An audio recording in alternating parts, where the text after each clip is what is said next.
Vamos abrir a palavra de Deus em Atos capítulo 20.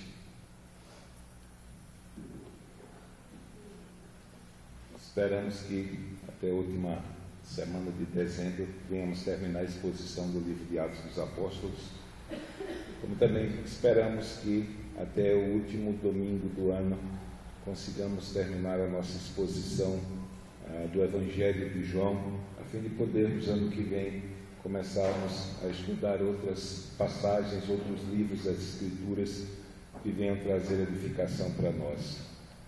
Capítulo 20 de Atos é o início do final da carreira do apóstolo Paulo, o momento em que nós ouvimos os seus últimos 5 discursos, e a partir desses discursos nós trazemos lições preciosas para a nossa vida, principalmente no que tange a realidade de uma mensagem evangelística e também de uma mensagem de edificação.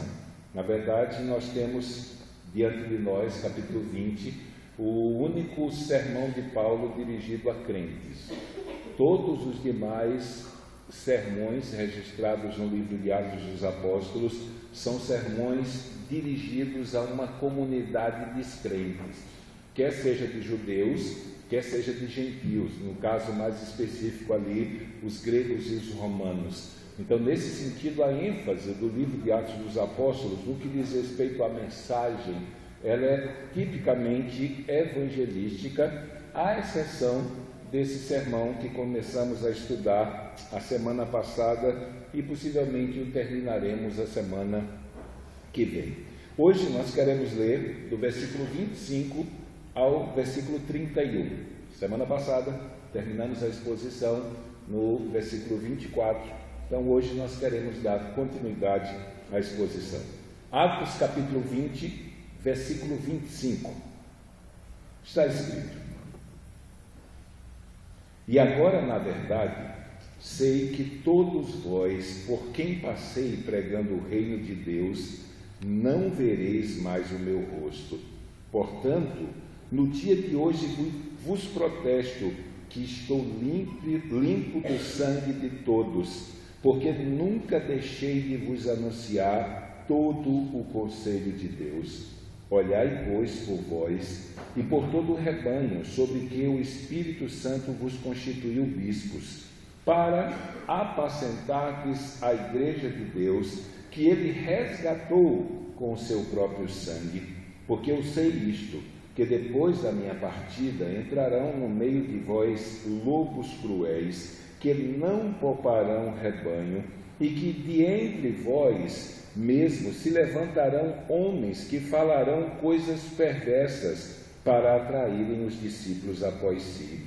Portanto, vigiai, lembrando-vos de que durante 3 anos não cessei noite e dia de admoestar com lágrimas a cada um de vós. Vamos orar.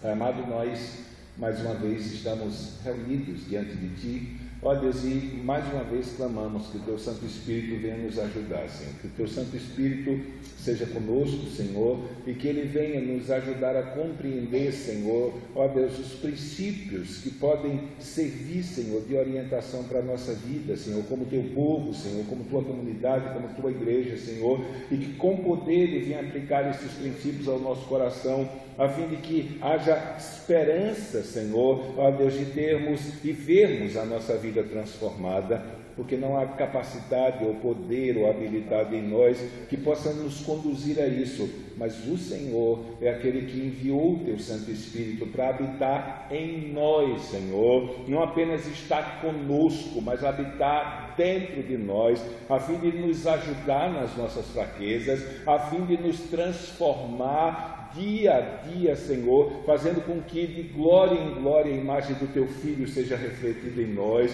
Ó Deus, esse mesmo Espírito que foi, ó Deus, enviado para nos confortar, nos consolar, nos ajudar, nos ensinar, Senhor, nos guiar, Senhor, nos fortalecer, nos transformar, ó Deus, que o Teu Santo Espírito venha, Senhor, com poder, operar na vida de cada um de nós, Senhor, e cumprir na nossa vida, Senhor, como comunidade, na nossa vida pessoal, ó Deus, o propósito santificador para o qual Ele foi enviado. Por isso nós pedimos que o Senhor venha ser conosco, Senhor, e pela Tua palavra o Senhor venha falar conosco. Nós te pedimos em nome de Jesus. Amém. Discurso de despedida de Paulo, o início do período em que ele será conduzido à prisão, onde Lucas termina com aparente mensagem de otimismo, com Paulo pregando numa prisão domiciliar em Roma. Os historiadores dizem que é o período pós-capítulo 28 de Atos. Paulo foi solto por um curto período de tempo, logo depois ele foi preso, e depois de ser preso, ele foi condenado à morte e ele morreu decapitado na época do imperador Nero. Mas aqui nós temos o caminho que ele estabeleceu, os últimos passos da vida do apóstolo Paulo, muito semelhante ao caminho trilhado por Jesus Cristo naquela última semana registrada por João Batista. E algumas coisas nós falamos a semana passada acerca do apóstolo Paulo, nesse momento em que ele termina e completa o seu ministério. O doutor Hernandes Dias Lopes, o reverendo Hernandes Dias Lopes, ele diz que Paulo, aqui a despedida é a igreja de Éfeso, tanto que ele chama os presbíteros de Éfeso para se despedir, mas Paulo havia pregado o evangelho naquela região por um período de 18 anos. E depois de 18 anos pregando naquela região, ele simplesmente não encontrava um só lugar onde ele não tivesse passado pregando o evangelho. E como, pensando em termos missionários e missiológicos, Paulo ele não pensava numa vida missionária que fosse pregar Cristo onde Cristo já havia sido anunciado.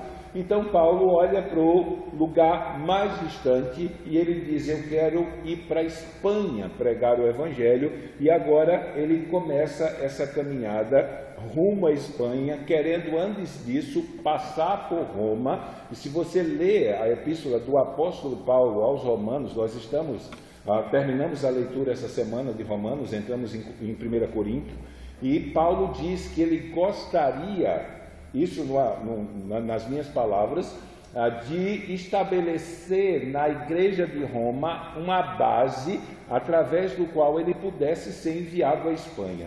Então, a ideia de Paulo é que o que a igreja de Antioquia foi para se tornar a base de onde ele partiria para a sua primeira, segunda e terceira viagem missionária, a igreja de Roma seria uma nova Antioquia para ele e o apoiaria na sua investida de levar o evangelho à Espanha. Então, Paulo ele estava desejoso, além de haver recebido uma profecia de que ele chegaria a Roma e ele pregaria às autoridades do governo. Então Paulo ele chega em Mileto e manda chamar os presbíteros da igreja de Éfeso, a fim de dar a eles as últimas instruções e, por aquilo que nós vamos ver a semana que vem, consagrá-los ao pastorado e agora encomendá-los à ação direta de Deus, já que eles não teriam mais a presença física de Paulo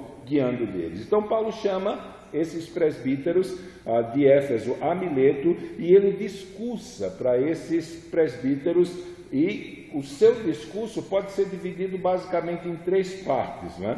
Na primeira parte, ele fala acerca do tempo que ele passou trabalhando no meio deles, fazendo alusão àqueles 3 anos em que ele passou na igreja de Éfeso, formando missionários naquela escola que era chamada de Escola de Tirano, de onde, a partir do treinamento de Paulo, toda a Ásia ouviu o Evangelho.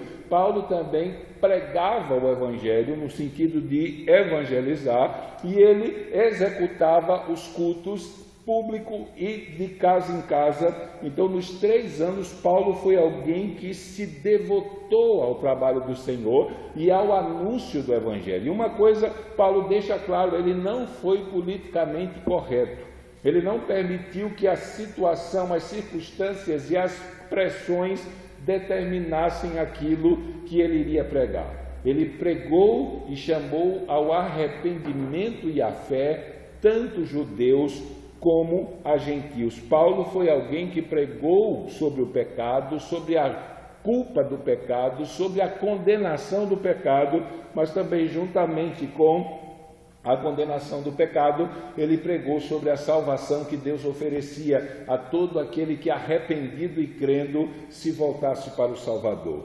Outra coisa que Paulo fez, em especial naquela região, foi basicamente não viver sendo sustentado pela igreja.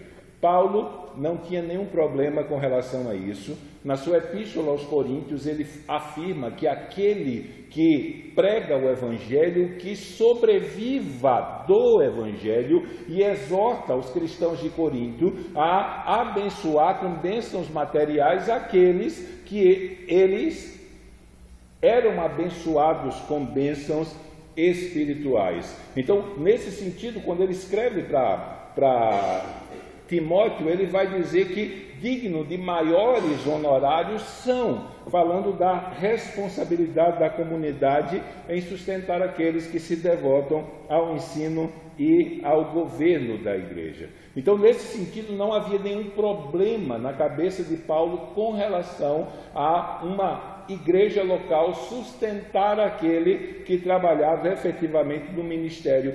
Porém, aqui, no contexto da região da Acaia ali, haviam muitos falsos apóstolos, haviam muitos falsos profetas, haviam muitos falsos obreiros que estavam transformando o cristianismo no meio de lucro ilícito. Eles cobravam por tudo e eles se aproveitavam da ingenuidade dos crentes para ganharem benefícios para si mesmo, e Paulo ele não queria ser confundido com um desses.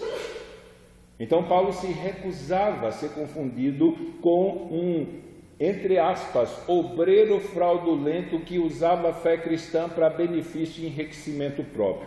Então Paulo, quando ele se reúne com os presbíteros de Éfeso, ele mesmo não tendo nada contra a realidade do sustento de um obreiro, de um missionário partindo da igreja para que ele pudesse devotar a tempo integral, ele vai dizer que o que ele necessitou enquanto esteve no meio deles, as suas próprias mãos supriram. E não apenas supriram a sua necessidade, mas também supriu a necessidade daqueles que estavam com ele e que necessitavam de ajuda. É aquilo que ele ensina na carta de Timóteo, que aquele que furtava não furte mais, antes trabalhe para ter o seu próprio sustento e para ajudar aqueles que carecem da necessidade cotidiana. Então, nesse sentido, Paulo fez isso. Ele não apenas trabalhou para se sustentar, como também trabalhou para ajudar aqueles que tinham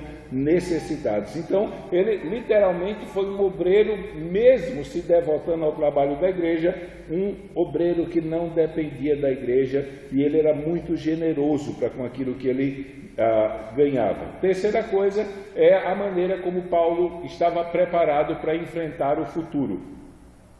No versículo 24, que nós estudamos a semana passada e terminamos dele, Paulo, ele faz aquele desabafo, e é uma das marcas do livro de Atos dos Apóstolos. Ele diz: mas em nada eu tenho a minha vida como preciosa para mim mesmo, contanto que cumpra com alegria minha carreira e o ministério que eu recebi do Senhor Jesus, para dar testemunho do Evangelho da graça de Deus. Então, para Paulo, se expor ao perigo de morte por causa do Evangelho era uma coisa comum, e para cumprir o chamado, para cumprir a sua vocação, ele estava disposto a perder a sua própria vida.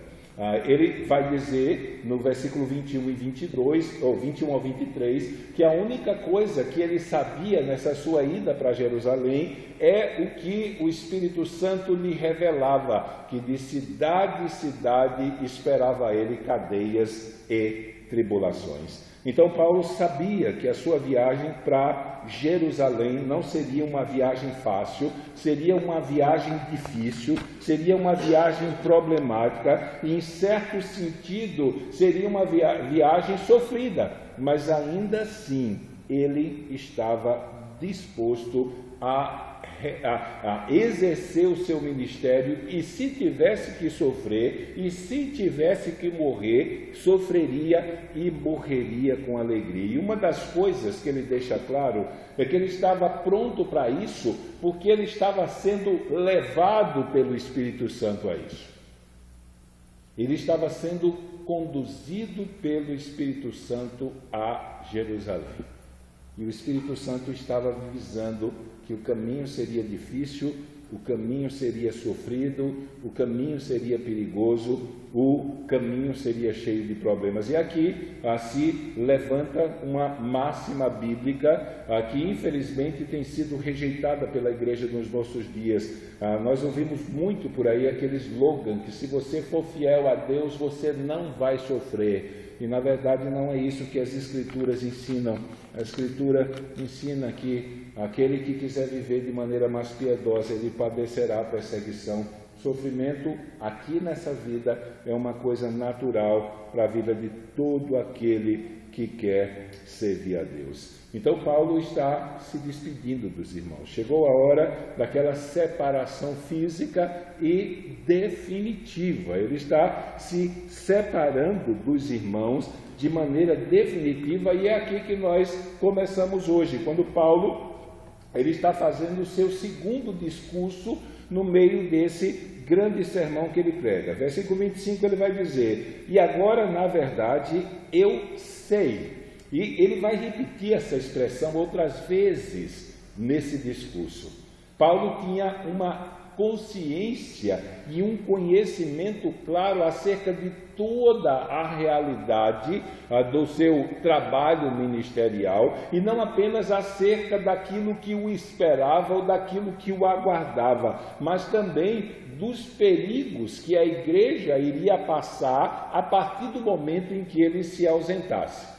Da mesma maneira que estamos estudando João 14, em que Jesus acabou de anunciar que ele iria deixar os discípulos, iria para um lugar para onde os discípulos não poderiam ir, e aí vem aquele capítulo 14 de conforto ao coração dos discípulos. Da mesma maneira, Paulo tinha plena consciência de que ele não voltaria mais àquela região antes da sua morte.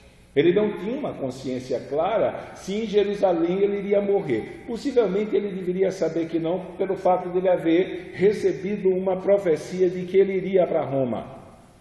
Ele chegaria em Roma. Talvez ele não imaginasse que ele chegasse lá preso, que ele chegasse lá acorrentado, e que o seu ministério em Roma de evangelização seria a partir de uma prisão domiciliar, aonde ele teria contato em especial com a guarda romana, guardas que estariam acorrentados continuamente. Esses guardas ouviram o evangelho, se converteram e levavam o evangelho para a corte, e muitos daqueles da casa de César, como ele vai dizer numa de suas saudações, os da casa de César vos saúdam. Daquela prisão ele conseguiu alcançar muitos que exerciam autoridades no governo romano. Então ele sabe de tudo aquilo, ele tem pleno controle de tudo aquilo que ele vai falar para os presbíteros, a fim de que isso possa servir de consolo e de conforto e de orientação.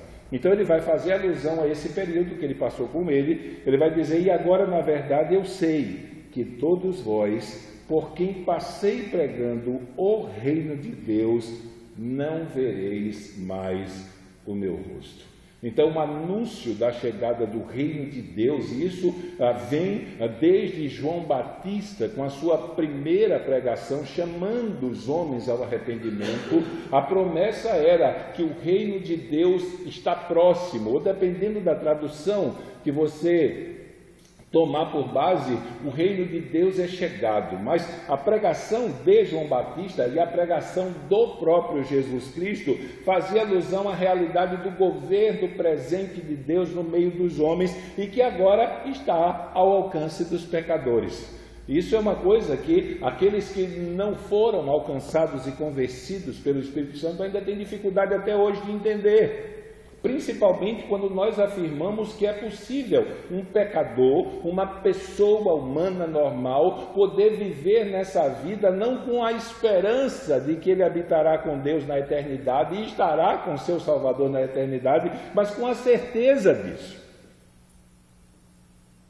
O reino de Deus está ao alcance dos pecadores que, arrependidos e crendo em Jesus Cristo, depositam a esperança da sua vida no Salvador. E tem a garantia deles que serão cuidados, que serão protegidos, que serão conduzidos, e nada, absolutamente nada, depois de serem alcançados, poderá afastá-los do amor de Deus que está em Jesus Cristo, como Paulo diz na sua carta aos Romanos, no capítulo 8. Então, Paulo diz que durante todo o tempo em que ele passou no meio deles, ele pregou. Essa era a grande tarefa apostólica. Já em Atos capítulo 6, com aquela pressão de que a igreja se transformasse num movimento de ação social, os apóstolos deram um passo para trás. Eles não descartaram a necessidade da igreja como comunidade e como uma comunidade pessoal auxiliar aqueles que estão em necessidade, pensando em João e em Tiago dentro das suas possibilidades, mas eles disseram: nós nos dedicaremos à oração e à palavra. Então a palavra de Deus anunciada de forma correta, de forma séria, de forma pura, era prerrogativa do ministério dos apóstolos. Então, a ênfase principal do trabalho do apóstolo Paulo naquela cidade sempre foi a pregação do Evangelho. Sempre foi. Por onde quer que ele passasse, a ênfase do seu trabalho era a pregação do Evangelho. Ele estabeleceu igrejas, ele organizou igreja, ele discipulou igrejas, ele colocou líderes em igreja, mas o papel principal e a função principal de Paulo sempre foi a pregação da palavra. E aqui ele diz: eu passei por todo o tempo que eu estive com vocês pregando o reino de Deus. E aí ele diz que esses que o ouviram durante todo esse tempo, que foram abençoados, que foram treinados, que foram edificados, nunca mais verão o seu rosto. E aqui ele diz uma coisa interessante: por causa disso, Paulo poderia ter uma série de motivos para apresentar à igreja acerca do trabalho que ele realizou, que simplesmente validasse, carimbasse a eficácia do seu trabalho. Mas Paulo simplesmente se agarrou em um único ponto. Esse ponto ninguém poderia tirar, que era justamente o conhecimento da verdade de Deus contida nas Escrituras que ele transmitiu para aquela igreja. Tanto que nas cartas do Apocalipse, a igreja é acusada de haver esfriado no amor. Mas com relação à batalha pela verdade, como Judas escreve na sua epístola, no versículo 3, a igreja de Éfeso ainda continuava labutando para que a verdade de Deus fosse proclamada, para que a palavra de Deus fosse pregada e para que qualquer ensino contrário à verdade de Deus fosse rejeitado. Então, Paulo diz: porque eu, em todo esse tempo que eu estive com vocês, incessantemente eu preguei o reino de Deus, ele vai aplicar. Por isso, algumas versões colocam: portanto, no dia de hoje eu vos protesto que estou limpo do sangue de vocês. Diante de Deus, eu estou livre de culpa. Se eu sair daqui e vocês fizerem bobagem, se eu sair daqui e vocês abandonarem a fé, a culpa não é minha. Diante de Deus, eu estou limpo do sangue de vocês. Eu ensinei, eu preguei, eu anunciei. E ele vai novamente repetir a expressão do versículo 25 de outra maneira: porque ele estava limpo do sangue deles. E aqui não é só dos crentes, ele está anunciando para a multidão. Ele não apenas ensinou a igreja, ele pregou o evangelho, ele chamou os judeus não convertidos e gregos não convertidos ao arrependimento e à fé.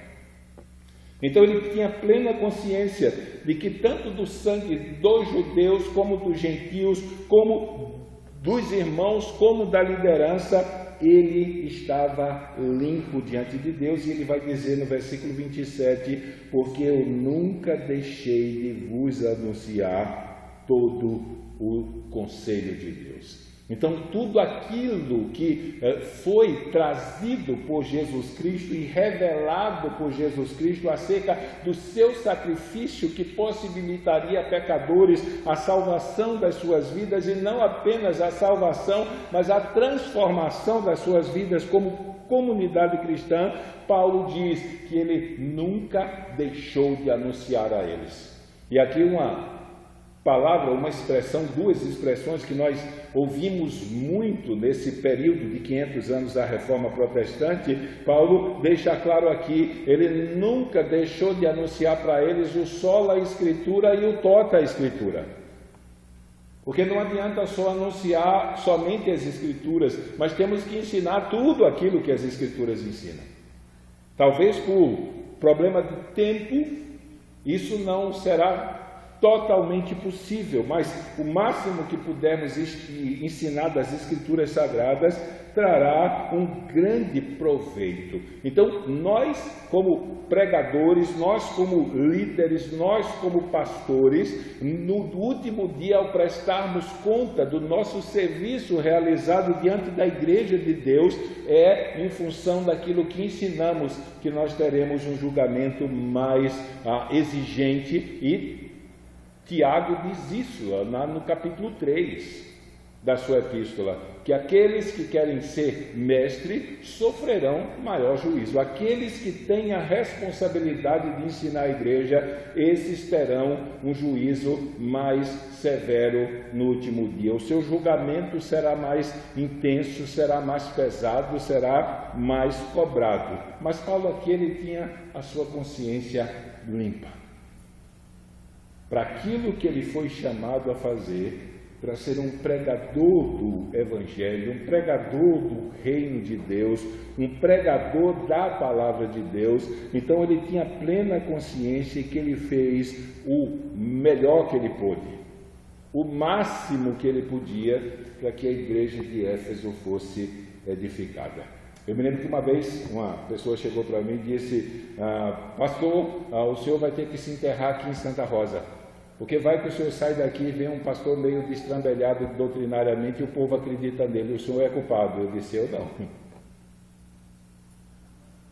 Eu seria culpado se eu fosse o que ensinou o caminho errado. Mas se o Evangelho foi ensinado e a verdade de Deus foi ensinado, quem o abandonar, esse sim é culpado. Paulo, ele deixa isso claro na sua carta aos Gálatas.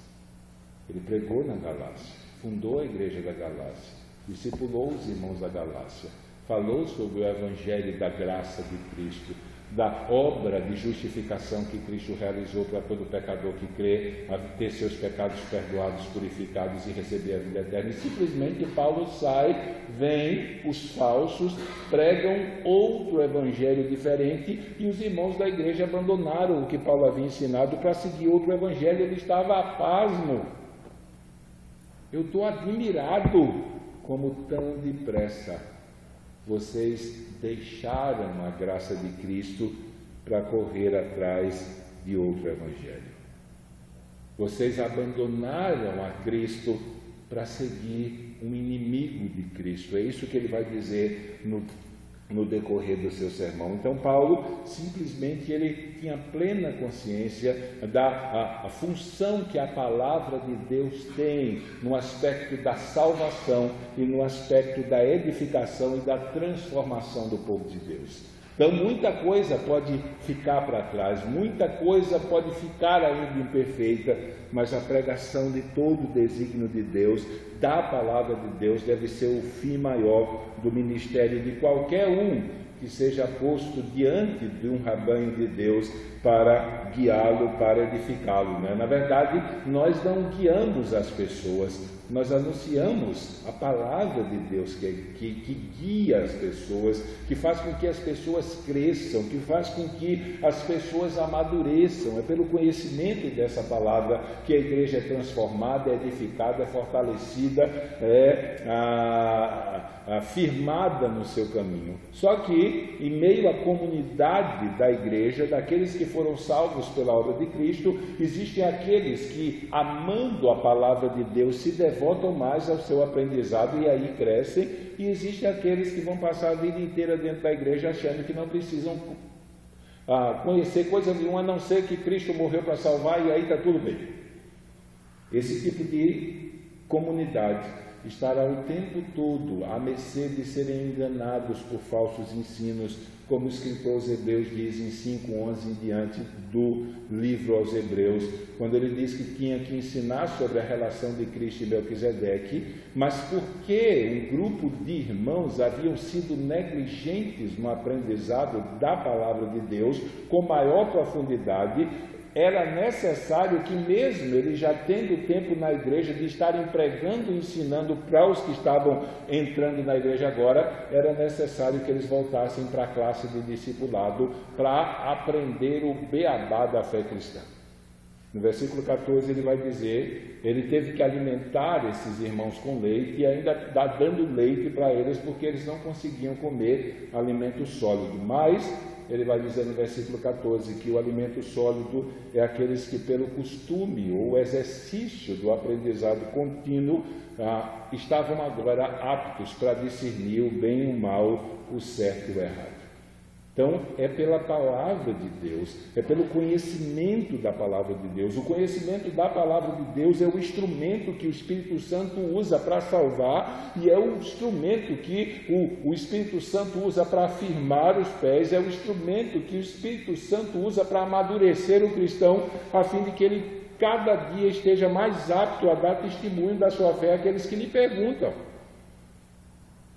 Então, Pedro vai dizer que nós temos que estar prontos a dar razão da nossa fé àqueles que nos perguntam. Por isso que a prerrogativa principal no que diz respeito ao trabalho pastoral é o ensino da palavra de Deus. Se você fizer uma série de outras coisas e negligenciar nessa área, teremos uma igreja bebê, teremos uma igreja enfraquecida, teremos uma igreja sem discernimento espiritual e teremos uma igreja que não conseguirá viver à altura do padrão que Deus estabeleceu por não conhecer as Escrituras e o padrão que Deus deu. Então Paulo ele vai dizer que estava limpo porque ele nunca deixou de anunciar todo o conselho de Deus.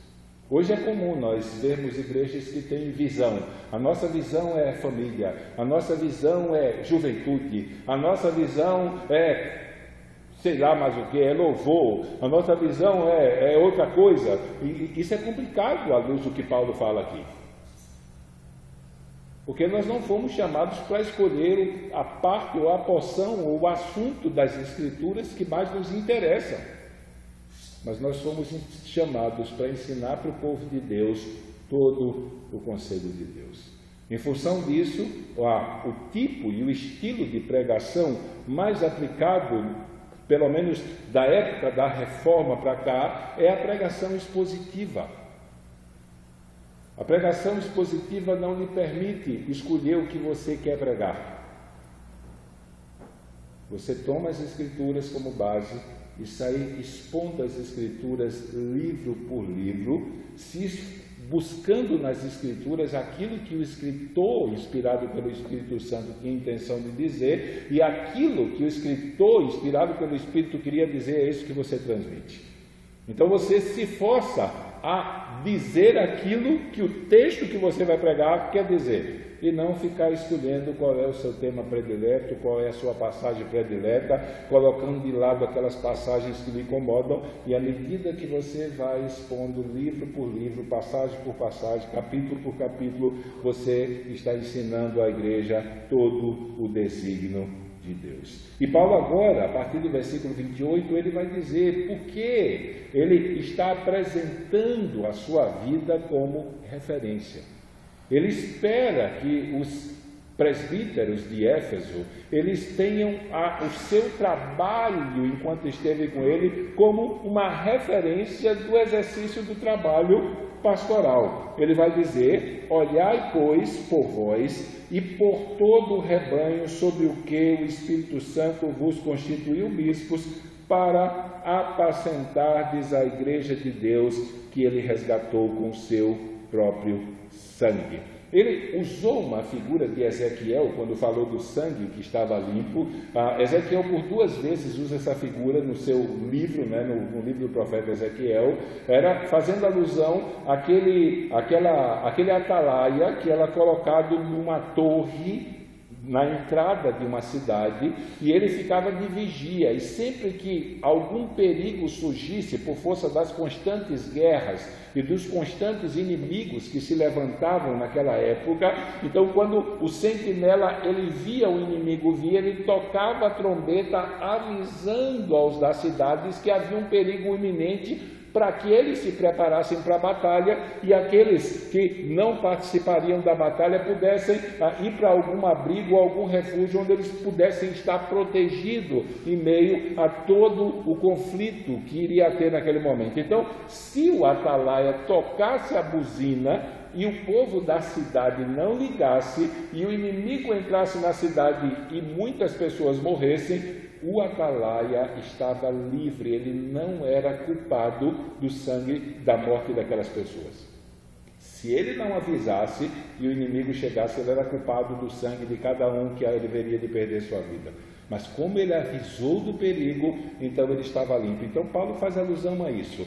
Eu estou limpo, eu avisei para vocês, tanto judeus como gregos, tanto conversos como não conversos, acerca da necessidade de arrependimento e de fé em Jesus Cristo, a fim de que vocês não venham perecer na eternidade, a fim de você que se arrependeu e crê, venha encontrar a vida eterna. E aí ele vai começar a falar, nessa porção do 28 ao 31, de que paralelamente ao seu esforço de ensinar a verdade para eles, existiam os falsos que tentariam se introduzir dentro da igreja para levar os irmãos a desacreditarem no que Paulo ensinou e acreditarem numa mentira. Então, ele, sabendo do perigo que a igreja correria, com a sua partida, com a sua ausência, então ele chama os presbíteros e dá um conselho para eles. Primeiro, olhai por vós. Primeira coisa que eles deveriam ter era uma preocupação com eles, acerca daquilo que eles iriam pregar para a igreja, acerca daquilo que eles iriam ouvir ou acreditar. Então deveria haver uma preocupação desses presbíteros com relação àquilo que eles iriam depositar a sua fé e, como consequência disso, transmitir para um rebanho. Então, vocês cuidam de vocês, vocês ficam vigilantes em relação a vocês e também ficam vigilantes em relação ao rebanho. E Paulo já impõe sobre eles a responsabilidade diante de Deus por aquele rebanho que está diante deles. E ele vai dizer para esses presbíteros a mesma coisa que ele disse acerca de si mesmo. Ele vai dizer que esses presbíteros, eles não escolheram ser presbíteros, ou bispos, ou pastores. Aqui é usado de forma sinônima. Eles foram escolhidos, e eles foram eleitos, eles foram separados pelo Espírito Santo. Eles foram colocados ali por Deus. Então deveria haver um cuidado especial por parte desses, usando os 3 termos que são usados aqui, presbíteros, bispos ou pastores, sobre a condição de fé na qual a igreja seria guiada. Eles eram os responsáveis em ensinar a verdade de Deus, que iria conduzir aquelas pessoas, que é apresentada aqui como rebanho de Deus. Não é uma palavra muito usada por Paulo. Você só vai ver no Novo Testamento Paulo usando essa metáfora 2 vezes, em todas as suas cartas. Uma em Éfeso, quando ele vai dizer pastores mestres, lá em 4:11, e outra, agora eu esqueci, em outro livro, mas tirando essas 2 passagens, Paulo não se utiliza desse tipo de metáfora. Possivelmente ele faz essa alusão aqui por causa da ênfase que Jesus Cristo dava e principalmente da sua própria apresentação como o supremo pastor, o bom pastor que dá a sua vida pelas ovelhas, a fim de que as ovelhas possam ser apresentadas no rebanho de Deus. Então Paulo, a primeira coisa que ele deixa claro para aqueles presbíteros, para aqueles pastores, é que eles não se chamaram para o ofício, nem tampouco eles foram para o ofício porque foram contratados por uma igreja e se tornaram profissionais religiosos. Mas eles estão ali porque eles foram separados pelo Espírito Santo, eles foram escolhidos pelo Espírito Santo para esse fim. Ele vai dizer: por todo o rebanho sobre o qual o Espírito Santo vos constituiu bispos, e aí ele diz: para apacentardes a igreja de Deus, que ele comprou com seu próprio sangue. Aqui nós temos um texto problemático, não por questões de interpretação de texto ou do texto em si, mas por causa de uma série de conflitos teológicos que se levantam, principalmente por causa da realidade da união da natureza humana, física de Cristo com a sua natureza espiritual. Mas aqui, para a Igreja de Cristo, isso não tem problema. Precisamos fazer uma leitura desse texto, tendo como pano de fundo a doutrina da Trindade. Então, na verdade, se fôssemos traduzir aqui, pensando no contexto maior das Escrituras, o texto ia dizer que a Igreja de Deus, que ele resgatou com o sangue do seu Filho. E não faria muita diferença se colocássemos o sangue do seu filho. Os testemunhos de Jeová pensam que fizeram uma coisa muito maravilhosa, assim, se bem que para eles dizem que Jesus não é Deus, então para eles a coisa pega. Mas biblicamente não faz muita diferença se colocarmos o sangue, o seu próprio sangue ou o sangue do seu filho, porque em última instância, na economia da Trindade, o Pai é Deus, o Filho é Deus, o Espírito Santo é Deus. Então a igreja é a comunidade daqueles que foram comprados com o sangue de Deus.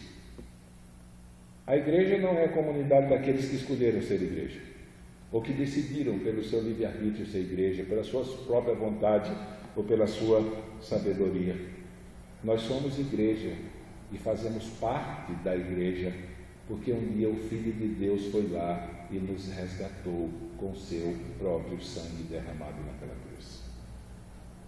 Ele comprou para si um povo. Aqui também nós temos um problema na tradução, porque a igreja não estava à venda, né? Então, quando essa expressão é usada, comprou, nós não podemos pensar numa negociata em que existia uma mercadoria sendo oferecida e alguém foi lá comprar. Mas o problema aqui, por isso que algumas versões eles colocam acertadamente a expressão resgatou, porque o nosso problema era com a lei de Deus, que por causa do nosso pecado nos culpou, nos condenou, e aí o pecado nos impossibilitou de fazer qualquer coisa, qualquer tipo de esforço, obra ou pagamento que pudesse nos livrar dessa culpa e dessa condenação.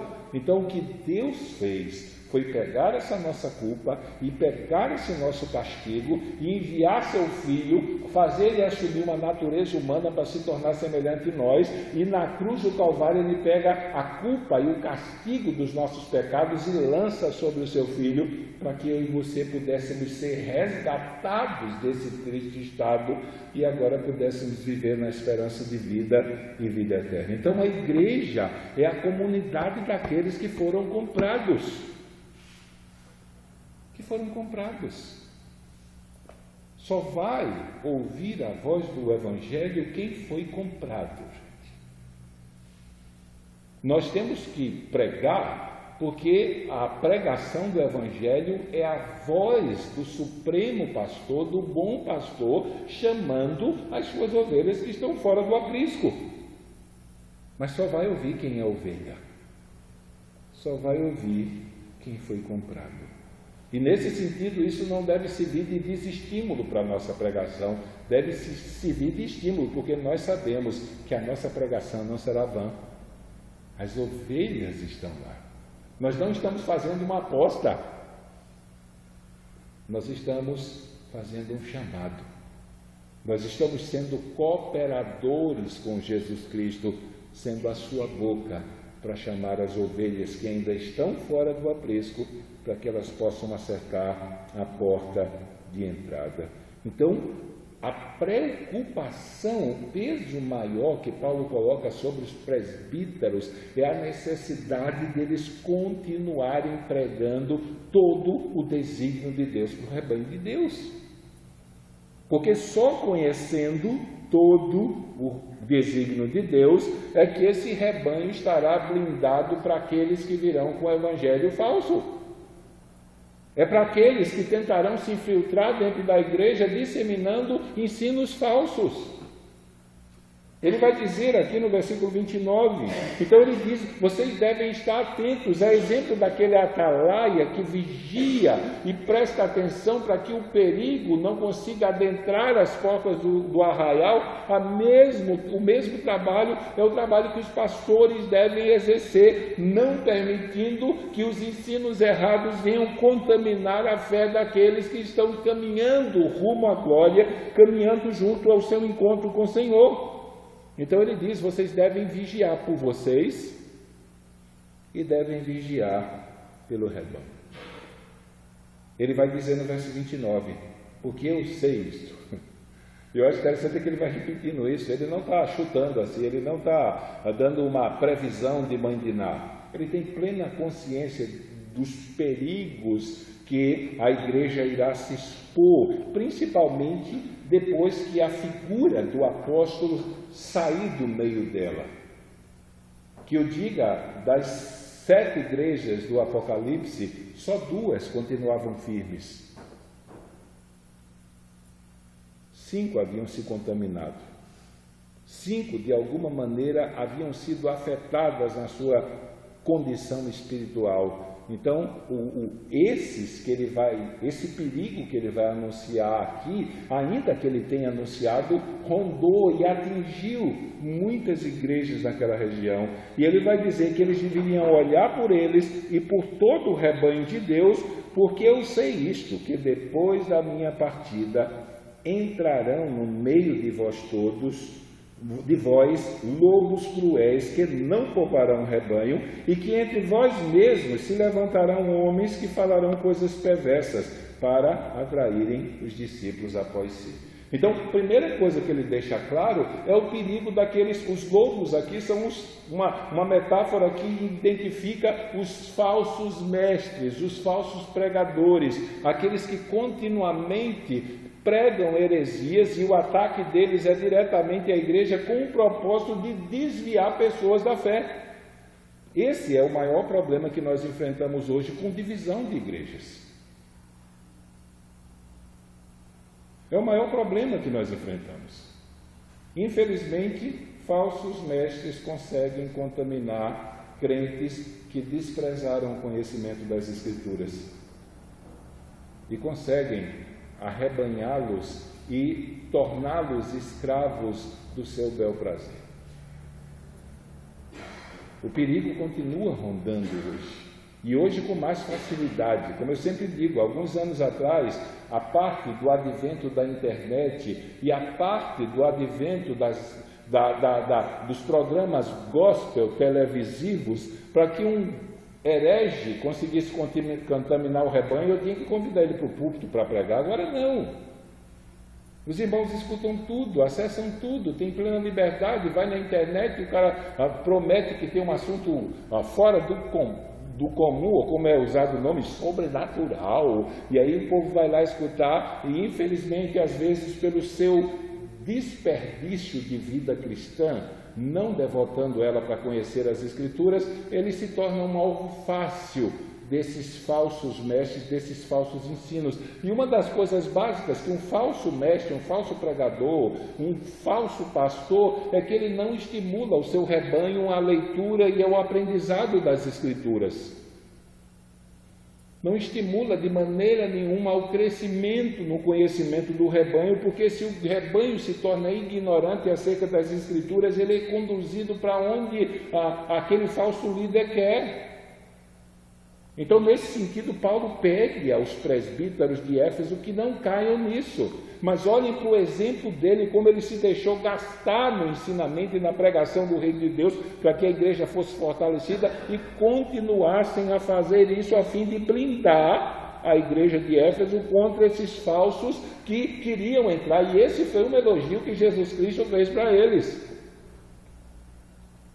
Que mesmo naquela condição de frieza no amor, eles não suportavam os maus. Os maus ali são esses falsos pregadores, que são apresentados aqui como lobos. E eles identificavam um falso apóstolo e colocavam para correr. E Jesus chega lá na carta a Éfeso, e bate palma para eles.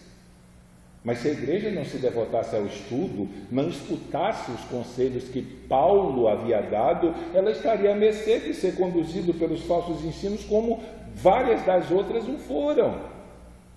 Então é um perigo iminente que afeta a fé, é você simplesmente desviar a atenção da sua crença para algo que não é evangelho, para algo que não é sã doutrina, para algo que não está na palavra de Deus. Essa deve ser a grande luta e a grande labuta do povo de Deus e da igreja. Ele diz que virão de fora muitos que se introduzirão, ele vai dizer assim, que entrarão no meio de vós lobos cruéis, e eles não estão preocupados com rebanhos, não estão. Alguns anos atrás, uma pessoa ligou para mim, tinha um líder aqui da nossa região, mais distante, aqui do sul, mas mais distante de uma cidade aqui do sul, e ele queria simplesmente se unir à nossa igreja, e que queria que a igreja que ele pastoreava se tornasse congregação da nossa igreja.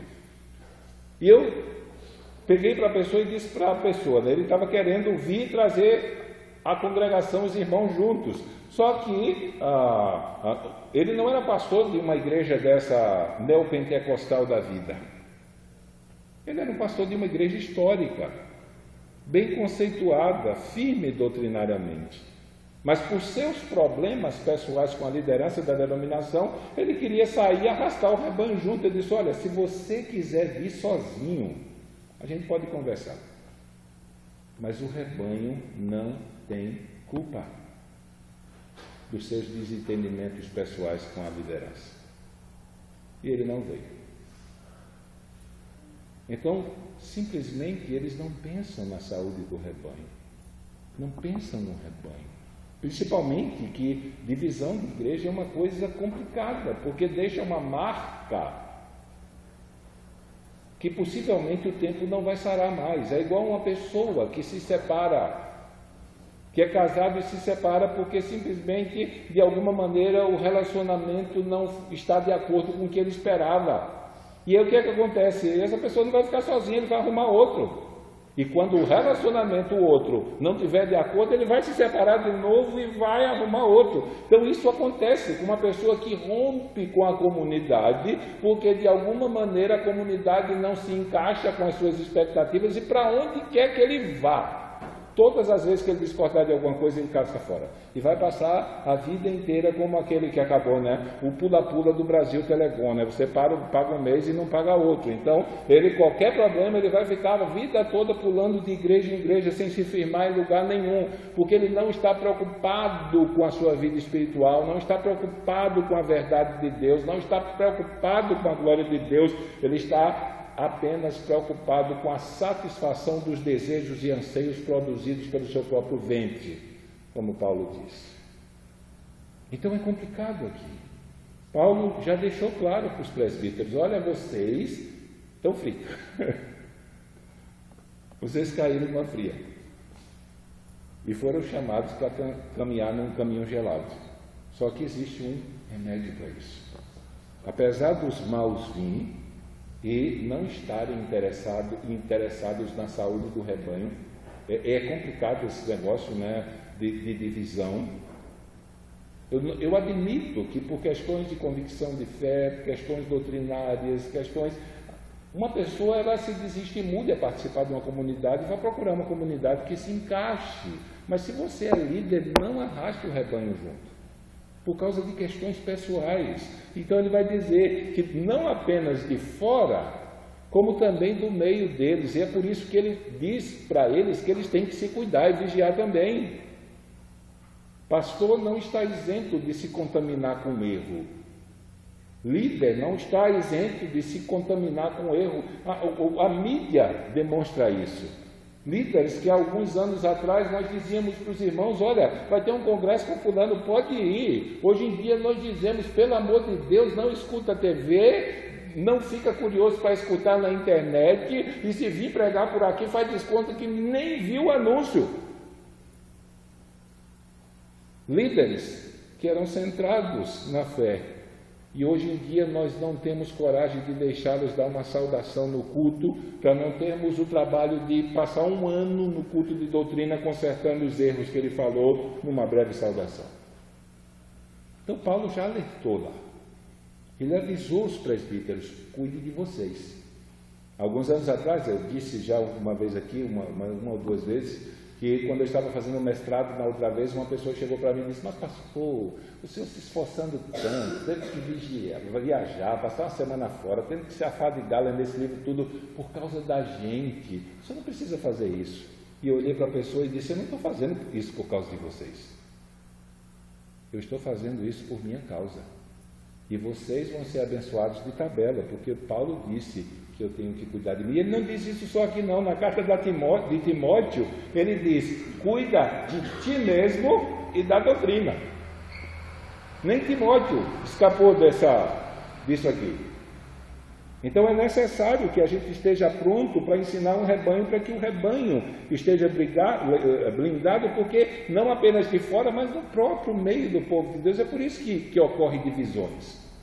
Toda divisão é porque apareceu um louco da cabeça dentro da igreja, se achando mais espiritual, mais sábio, mais poderoso que todo mundo, e chega à conclusão que diz: olha, eu sou tão crente que essa comunidade não merece um cara tão espiritual como eu. E aí ele sai de um por um: olha, o cara mais espiritual da igreja sou eu, e se tu me seguir, tu vai ficar espiritual igual a mim. E aí sai fazendo a cabeça dos outros para satisfação própria. Não é para a glória de Deus, não é para nada. É isso que essas pessoas que dividem a igreja e fundam seus próprios ministérios fazem. Eles estão interessados em si mesmos, mas eles precisam do rebanho para a satisfação dos seus desejos, hoje mais especificamente materiais, financeiros e aí por diante. Então esses falsos estão por aí. E eles estão por aí tentando seduzir o rebanho para se aproveitar do rebanho e levar o rebanho após si. Ele vai dizer que dentre vós mesmos se levantarão homens que falarão coisas perversas para atraírem os discípulos após si. Então o desejo deles é se tornar o centro das atenções. Eles querem se tornar a estrela do pedaço. E eles querem se tornar aqueles para quem serão direcionados o aplauso e a glória. Paulo vai dizer para Timóteo: foge destes. Foge. E para o rebanho que segue esses, ele diz: prega a palavra, insista, a tempo, fora de tempo, porque a única maneira desses que se deixam enganar pelo falso ensino é se eles aprenderem a doutrina, sã doutrina, a doutrina pura, verdadeira, e a partir da doutrina correta eles passem a discernir o que é certo e o que é errado. E depois de falar desse perigo, ele vai dizer mais uma vez: por isso, vigiem. E aí ele apresenta o exemplo dele. Olhem para mim, como durante 3 anos e meio eu não cessei noite e dia de admoestar com lágrimas a cada um de vós. De que maneira ele admoestava? Ou exortava? Exortação aqui são palavras que visam o fortalecimento da fé dos crentes. E aí é uma maneira de voltar a falar o que ele falou no versículo 26 e 27. Portanto, No dia de hoje eu protesto que estou limpo do sangue de vós todos, porque eu nunca deixei de anunciar para vocês todo o desígnio de Deus. Ele não disse: eu protesto que eu estou limpo do sangue porque eu abri 50 igrejas e hoje elas têm 200 membros cada uma e elas estão organizadas e elas estão caminhando. Não. Eu estou limpo do sangue de vocês, porque eu nunca deixei de pregar todo o desígnio de Deus. E ele chega para eles, os presbíteros, e dizem: façam o mesmo que eu fiz. Façam o mesmo. Façam o mesmo. A tarefa principal de quem está à frente do rebanho de Deus é alimentá-lo com todo o desígnio de Deus. Por isso, feche seus olhos. Curve sua cabeça e ore ao Senhor. Vamos pedir a Deus que nos ajude.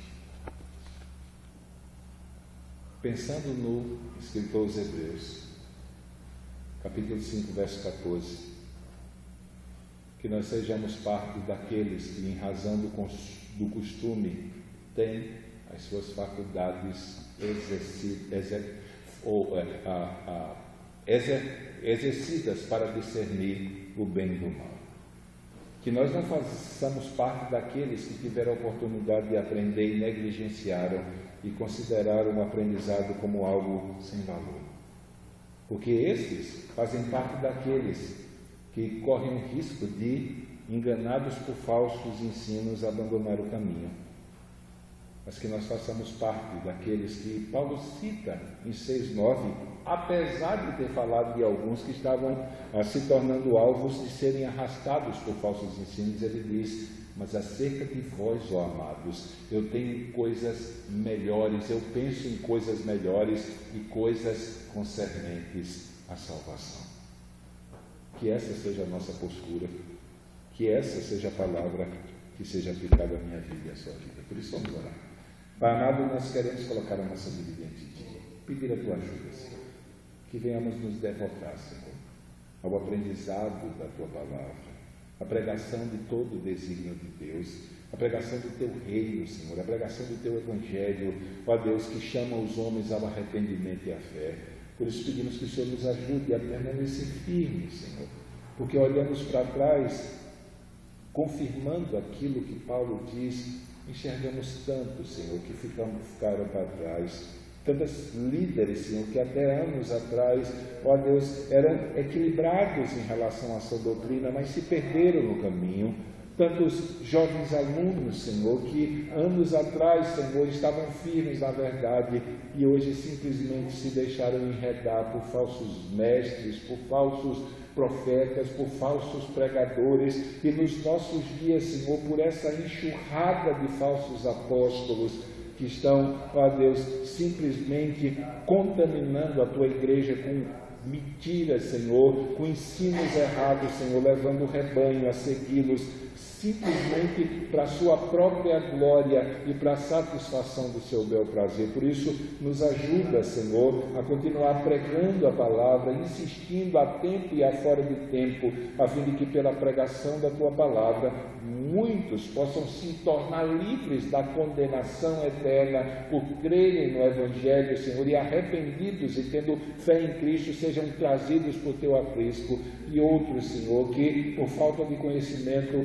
estão sendo enganados por esses obreiros fraudulentos, Senhor, que dizem ter sido chamados por Ti, quando na verdade são ministros do diabo que aparentam ser anjos de luz, Senhor, para simplesmente enganar o Teu rebanho, o Teu povo. Por isso, nos livra desse, Senhor, nos livra dessa contaminação e nos ajuda, Senhor, a ser um instrumento de ajuda para aqueles que estão enveredando por esses caminhos, ó Deus, por desconhecerem a verdade. Por isso, que venhamos olhar para Paulo e para os ensinamentos dele contidos nesse discurso, e que venhamos firmar os nossos pés nessa verdade, ou nessas verdades, e, com a Tua ajuda, glorificar o Teu nome através das obras que haveremos de fazer. Nós pedimos isso, Te pedimos em nome de Jesus.